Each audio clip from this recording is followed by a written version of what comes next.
To understand the sheer gravity of this massive maritime crisis, you must first examine the physical architecture of the global energy choke point. The Strait of Hormuz is a geographic bottleneck measuring a mere 34 kilometers wide at its narrowest point. Through this microscopic corridor, 20% of the world's liquefied natural gas and oil supply must navigate. Today, maritime traffic has collapsed to a catastrophic 5% of its pre-war volume. But the true, unadulterated terror lurking beneath the surface of the Persian Gulf is not just the sheer volume of explosives deployed. It is the absolute chaos of their placement. The Islamic Revolutionary Guard Corps laid so many naval mines in the opening hours of the conflict that American intelligence now confirms the IRGC has literally lost track of their own lethal ordnance. They have engineered a maritime kill zone so blindly saturated that even the architects of the blockade cannot safely navigate it. According to assessments verified by naval intelligence, operatives face two primary threats: the Mahom 3 and the Mohom 7. These are not legacy contact explosives. The Mahom 3 utilizes a sophisticated array of acoustic and magnetic sensors, packing a 300-kilogram warhead designed to hover 100 meters below the waves. The Mohom 7 is engineered with a conical geometry explicitly designed to absorb and deflect standard sonar frequencies, rendering it virtually invisible to conventional detection. They are automated, stealth-enabled assassins. Against this sophisticated threat matrix, standard coastal patrol boats are entirely useless. This is exactly where the strategic equation shifts from American dominance to an unexpected savior. Docked in Portsmouth right now are 4 purpose-built mine countermeasures platforms, 2 Sandown-class and 2 tripartite-class minehunters, heavily upgraded and crewed entirely by NATO-trained Ukrainian sailors. If you are tracking this global realignment, you need intelligence that strips away the geopolitical noise. My channel delivers the uncompromising, classified-level analysis you will not find anywhere else. Subscribe right now to secure your tactical advantage. The reason these specific Ukrainian vessels are a critical operational necessity comes down to a singular technological advantage: the Sonar 2093 variable depth sonar. Warm, shallow waters like the Persian Gulf create complex thermal layers, or thermoclines, which fracture and distort standard acoustic waves. A fixed-hull sonar is blinded in this environment. The Ukrainian vessels possess a detachable transducer head that can be physically lowered beneath these thermal layers, actively hunting the stealth-engineered Mahom and Mohom mines at their operational depths. This is not a theoretical capability. One of these very ships spent 3 years operating in these exact Middle Eastern waters, mapping these exact thermal gradients. The United States Navy simply does not have the bandwidth to execute this clearance alone. The Pentagon has openly acknowledged a brutal mathematical reality. Clearing the strait could take up to 6 grueling months. American naval assets are stretched dangerously thin across multiple escalating theaters. Former President Trump has ordered forces to shoot and kill any Iranian vessel caught laying new mines with absolute, unwavering zero hesitation. The waters are primed for a catastrophic escalation. The United States needs specialized reinforcements, and Ukraine is delivering a highly capable fleet right to the epicenter of the crisis. But the tactical brilliance of this deployment is merely the opening gambit. It is completely eclipsed by the impending, devastating economic warfare it represents, triggering a lethal financial shockwave guaranteed to fracture the very foundation of Vladimir Putin's increasingly fragile, bleeding war economy. To grasp the true magnitude of this deployment, you must look beyond the Persian Gulf and stare directly into the bleeding ledgers of the Russian Federation's central bank. By February 2026, Putin's war economy was genuinely buckling under the combined weight of tightening Western sanctions, the G7 price cap, and relentless Ukrainian drone strikes targeting critical energy infrastructure. The data from that period paints a picture of systemic, terminal decay. According to the International Energy Agency, Russia's oil and petroleum export revenues had violently contracted to a mere $9.5 billion, marking the absolute lowest point since the full-scale invasion of Ukraine began. Export volumes had plummeted to roughly 6.6 million barrels per day. Reuters confirmed that systematic Ukrainian kinetic strikes on Baltic port facilities had physically severed export capacity by as much as 40%. Official Russian state data revealed that corporate bankruptcies had surged by a staggering 31% in 2025, reaching an unprecedented 568,000 cases. The economic foundation was fracturing. An incisive analysis published by Chatham House on April 10th reached a highly significant conclusion. Putin was rapidly approaching a critical inflection point where he might be forced into making genuine, humiliating concessions in Ukraine simply because the Russian state could no longer financially sustain the daily burn rate of the war. Then, on February 28, 2026, the geopolitical tectonic plates violently shifted. The United States and Israel launched their military campaign against Iran, and the immediate closure of the Strait of Hormuz changed the entire strategic equation for Putin literally overnight. Iran's devastating blockade triggered the absolute largest oil supply disruption in the recorded history of the global market. Brent crude violently surged past the $100 mark, aggressively pushing toward $120 a barrel. This was an uncontrolled, massive injection of capital directly into Moscow's veins. Calculations verified by the Financial Times revealed that the Russian Federation was suddenly earning a staggering extra $150 million per day, purely generated from the catastrophic price spike. Furthermore, the Kiev Post, directly citing Financial Times data, confirmed that Moscow absorbed between $1.3 and $1.9 billion in entirely new, additional export tax revenues within just the first 2 weeks of the crisis. Sanctioned Russian crude, which had previously been relegated to trading at a steep discount, was suddenly commanding a massive premium over Brent in desperate secondary markets. Nations that had diligently spent years cutting their Russian energy purchases were suddenly scrambling, begging for whatever physical barrels they could secure. Chatham House analysts described this sudden, violent market shift in cold, unforgiving terms. It was an absolute economic gift for Putin. You must permanently hold that exact number in your mind: $150 million per day. Every single day that the Strait of Hormuz remains paralyzed. Every single day that those Iranian mines sit silently in the warm Gulf waters. Vladimir Putin's treasury systematically fills up with an additional $150 million of unadulterated profit, cash that flows directly into funding the grinding slaughter in eastern Ukraine. Every week of closure equates to over $1 billion of freshly minted capacity for the Russian war machine.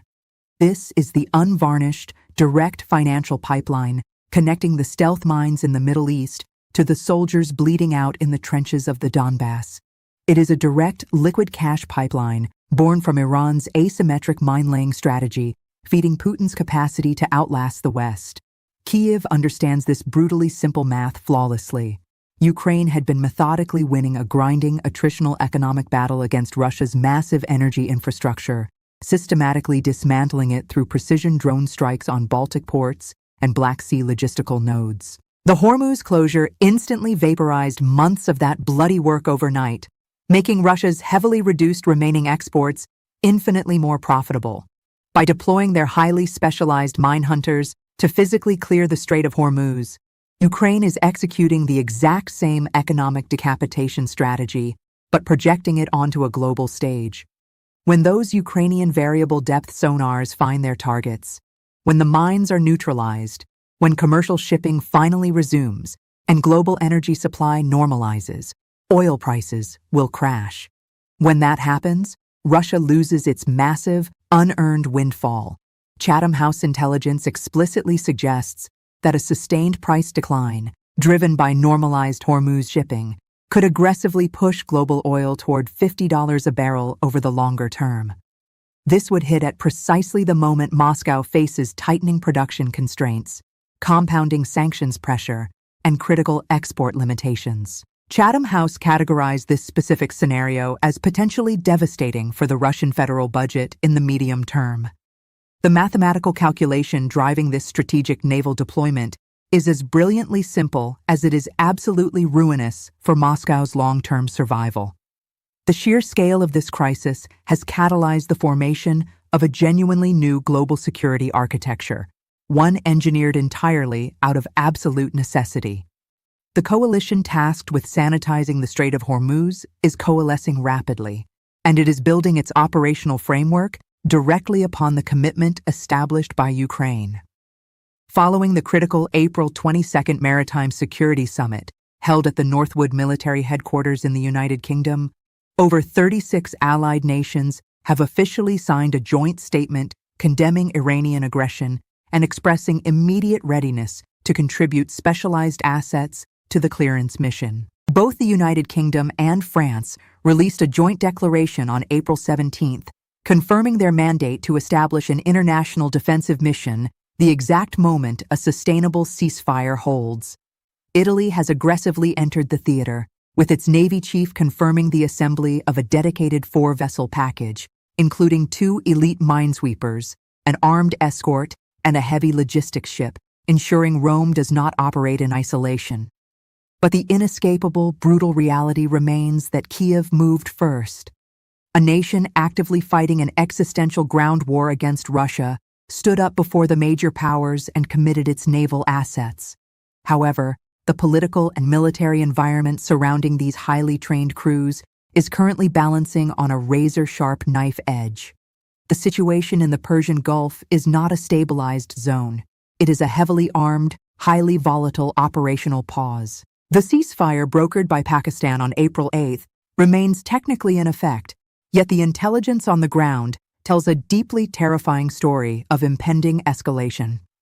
Axios confirmed through direct United States officials that on April 23rd, the Islamic Revolutionary Guard Corps flagrantly violated the pause, initiating fresh, aggressive mine-laying operations in the already choked waterway. The reaction from Washington was immediate and absolutely unprecedented in its lethal authorization. President Trump issued a direct, uncompromising mandate ordering United States Navy forces to shoot and kill any Iranian vessel caught deploying ordnance, demanding execution with absolutely no hesitation. American operational posture is currently stretched to its maximum limits, having redirected 38 warships since the blockade commenced in mid-April. For the first time since the 2003 invasion of Iraq, 3 sovereign American aircraft carriers are simultaneously holding position in the region. Furthermore, the Israeli defense minister explicitly stated on April 23rd that their military apparatus is fully primed to resume full-scale hostilities, aggressively waiting for nothing more than a final green light from Washington. Diplomatic efforts to defuse this powder keg are systematically collapsing. The first round of peace negotiations in Islamabad dragged on for 21 agonizing hours and produced absolutely zero actionable agreements. Round 2 was abruptly canceled after the White House cited severe, paralyzing infighting among the fractured political and military factions within Tehran. Iran's latest desperate diplomatic proposal attempted to cynically decouple the lifting of the Hormuz blockade from the overarching, non-negotiable issue of their nuclear enrichment program. President Trump has publicly signaled that this fragmented approach is almost certainly dead on arrival. The core, immovable American demand remains a permanent, verifiable, and absolute termination of all Iranian uranium enrichment capabilities.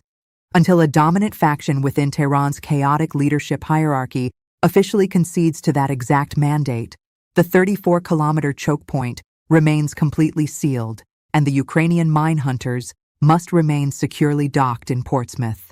Yet, the very second a genuine ceasefire finally clicks into place, the deployment sequence will execute with terrifying speed. The mission parameters were thoroughly mapped at the Northwood Summit. Naval intelligence confirms that United States underwater drones and advanced satellite surveillance networks have spent weeks covertly building a comprehensive, high-resolution targeting map of the newly laid minefields. The Ukrainian vessels are not sailing into the Gulf to blindly improvise a search grid. They are deploying to execute a highly choreographed, lethal sanitation operation. As previously acknowledged by the Pentagon, relying solely on deeply overextended American naval assets to clear the strait would condemn the global economy to a grueling 6-month stranglehold. Ukraine's specialized deep-water detection capabilities are the critical operational catalyst required to drastically compress that catastrophic timeline. They are the tactical key to unlocking the world's paralyzed energy grid. But while these 4 warships wait for the diplomatic deadlock to break, a much deeper, far more permanent transformation is already taking root beneath the surface of this geopolitical crisis. Putin did not merely miscalculate the duration of his initial ground invasion when he sent armor across the border. He inadvertently forged a highly lethal, globally adaptable weapon that is now actively maneuvering to shatter his absolute strategic confinement completely. The true threat to Moscow is no longer just about the physical clearance of naval mines from a distant geographic bottleneck. It is about the terrifying emergence of a hardened, battle-tested adversary that refuses to remain trapped within the traditional geographic boundaries of the Black Sea. To fully comprehend the catastrophic nature of Vladimir Putin's strategic failure, we must examine the legal and geographic constraints that were supposed to keep Ukraine permanently contained. Under the strict maritime regulations of the Montreux Convention, Turkey maintains absolute authority over the Bosporus and Dardanelles Straits, legally capping Ukraine's traditional naval projection by blocking the transit of military vessels into the Black Sea. Early in the conflict, the Russian military systematically devastated Ukraine's conventional naval fleet, operating under the assumption that this would permanently neutralize Kiev as a maritime threat. Ukraine responded by entirely reinventing naval warfare, forcing the Russian Black Sea Fleet into a humiliating retreat from Crimea using asymmetric, unmanned drone swarms. However, the Montreux Convention still technically functioned as an impenetrable legal ceiling, physically trapping Ukraine's conventional maritime capabilities. This deployment to the Persian Gulf completely obliterates that geographic cage. Ukraine is no longer attempting to force its way through the Turkish Straits. It is entirely bypassing the Black Sea theater to project hardened military capability directly into the Middle East. By deploying its specialized minehunters to coordinate with the Royal Navy, and by operating alongside elite French and Italian vessels in the Strait of Hormuz, Ukraine is executing a staggering geopolitical breakout. Furthermore, President Zelensky has officially confirmed the signing of comprehensive 10-year defense partnerships with key Gulf Arab states, agreements that specifically include the export and integration of Ukrainian combat sea drones. This represents a fatal, irreversible miscalculation by the Kremlin. When Vladimir Putin launched his initial invasion, he expected to swiftly decapitate a vulnerable regional power within a matter of days. Instead, his aggression has inadvertently forged a hardened, globally connected military force capable of projecting critical operational power thousands of miles beyond its own borders. We are witnessing a fundamental, structural transformation of Ukraine's national identity on the world stage. For years, the international community viewed Kyiv primarily through the lens of dependency, classifying the nation strictly as an end user of Western military aid. What is happening right now in the docks of Portsmouth is the violent death of that old narrative. Ukraine is rapidly evolving into a genuine, highly lethal exporter of global security. Other nations are now actively seeking Kyiv's operational partnership, recognizing that Ukrainian forces possess unmatched battle-tested expertise in modern asymmetric warfare and maritime survival. This permanent identity shift carries massive direct consequences for every single security guarantee, weapons procurement deal, and economic partnership that the Ukrainian government negotiates from this point forward. They are no longer simply asking for assistance. They are offering critical, irreplaceable solutions to global crises. The geopolitical architecture of the 21st century is being aggressively rewritten in real time, forced into existence by the violent collision of these simultaneous crises. Putin based his entire strategic survival framework on the fragile assumptions of NATO division, American political distraction, and crippling European bureaucratic slowness. He absolutely never accounted for a scenario where Ukrainian sailors would be training in the United Kingdom to deploy to the Persian Gulf, securing international energy routes while simultaneously strangling his own war economy. He engineered a war to erase a nation, but instead, he successfully catalyzed its ascension into an indispensable, globally integrated naval power. His absolute failure to comprehend the resilience and adaptability of the Ukrainian military apparatus has not just cost him the war in Eastern Europe, it has fundamentally compromised the economic survival of the Russian Federation. He is now trapped in a strategic cage entirely of his own making, watching his financial lifeline face total annihilation. The deadly countdown to the complete collapse of his empire has begun. Right now, 4 sophisticated minehunters sit quietly at anchor in Portsmouth, their Ukrainian crews fully trained and actively waiting for the current diplomatic deadlock to completely shatter. These vessels represent far more than a simple tactical maritime deployment.